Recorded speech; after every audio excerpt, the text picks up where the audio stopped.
আসসালামু আলাইকুম। Job math solution মান নির্ণয়। আমরা এই অঙ্কটি কয়েক সেকেন্ডে সমাধান করার চেষ্টা করব।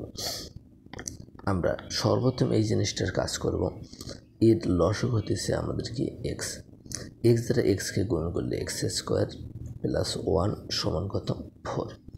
আর গুণ করলে আমাদের এখানটি কী দাঁড়ায় 1 দ্বারা 4-এর নিচে 1 আছে, 1 দ্বারা যদি আমরা এই জিনিসটা গুণ করি এক্স স্কোয়ার প্লাস 1 4 আর এক্স গুণ করলে 4x। এখন আমরা এই জিনিসটার কাজ করব।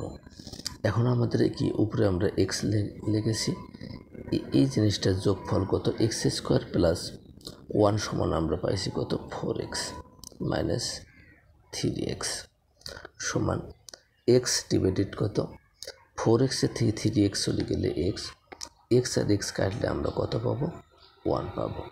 1 আমাদের কয় নঙ্গে আছে, ঘ নঙ্গে আছে।